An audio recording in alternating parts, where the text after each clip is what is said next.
নিশা বিদ্যুৎ ব্লগ চ্যানেলে তোমাদেরকে স্বাগত জানাই। তোমরা কেমন আছো? আশা করি তোমরা সবাই ভালোই আছো। এখন সকাল 7টা বাজে। বন্ধুরা ভেবেছিল ঝড়ের প্রভাব বেশ ভালোভাবে পড়বে, কিন্তু তা হয়নি। দুদিন ধরে হালকা বৃষ্টি ঝড় হয়ে থেমে গেছে। বিকেল থেকে আবহাওয়াটাও বেশ ভালোই আছে, আর সকালবেলা প্রচুর রোদ বেরিয়েছে। আর ঠাকমা, চলো আমাদের ঠাকমা কিভাবে ধান সিদ্ধ করছে তোমাদেরকে দেখাই। বন্ধুরা দেখতেই পাচ্ছ, রেমাল ঝড়ের কারণে দুদিন ধরে ধানটা ভেজানো ছিল। আজকে হালকা রোদ বেরোনোর কারণে ঠাকমা ধানটা ছেঁকে নিচ্ছে, আর দাদু ধানটা সিদ্ধ করে নিয়েছে যাতে তাড়াতাড়ি রোদে দিতে পারে।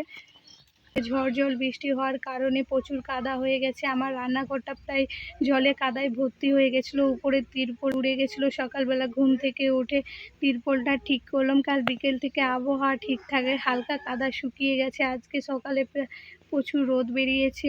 তো বন্ধুরা দেখতেই পাচ্ছ, দুদিন ধরে ঝড় জল বৃষ্টির হওয়ার কারণে রোদ বেরোয়নি। বিকেল থেকে আবহাওয়া ঠিক থাকার কারণে সকালবেলা রোদ বেরিয়েছে, আর মেঘটা পরিষ্কার বলে রোদের তাপমাত্রাটা আজকে খুবই বেশি বাড়তে পারে। এখন 8টা 40 বাজে, তাতেই রোদের তাপমাত্রা বেড়েছে। এখনো দুপুর হলে কত রোদের তাপমাত্রাটা বাড়তে পারে তোমরা দেখতেই পাচ্ছ। বন্ধুরা তোমার দাদাভাই এই কাজ থেকে এসছে, তোমার দাদাভাই এখন চান করছে।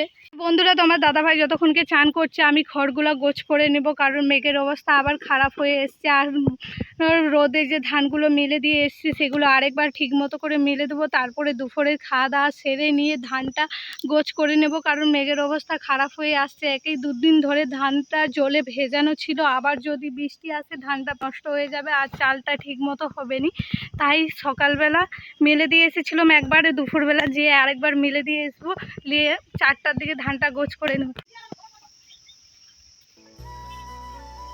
তো বন্ধুরা এখন আমরা খেতে বসেছি। খাওয়া দাওয়া হয়ে গেলে আমরা ধানটা গোছ করে নেব, কারণ মেঘের অবস্থা খুবই খারাপ।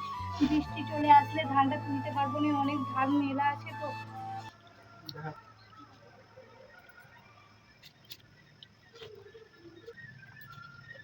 তো বন্ধুরা খাওয়া দাওয়া সেরে নিয়ে ধান গোছ করতে বেরিয়ে পড়েছি, কারণ মেঘের অবস্থা খুবই খারাপ, অনেক ধান মেলা আছে, তুলতে দেরি হয়ে যাবে। বৃষ্টি আসলে তুলতে পারবো না, তাই ধানগুলো গোছ করে বস্তায় ভরে নিব। তো বন্ধুরা মেঘের অবস্থা খুবই খারাপ, বৃষ্টি হওয়ার সম্ভাবনা আছে, অনেকটা ধান মেলা আছে, গোছ করতে সময় লাগবে, তাই ধানগুলো গোছ করে নিচ্ছি। বন্ধুরা আমার ভিডিওটা যদি তোমাদের ভালো লেগে থাকে তাহলে আমার ছোট্ট চ্যানেলটিকে সাবস্ক্রাইব করে আমার পাশে থাকবে। দেখা হচ্ছে পরের ব্লগে।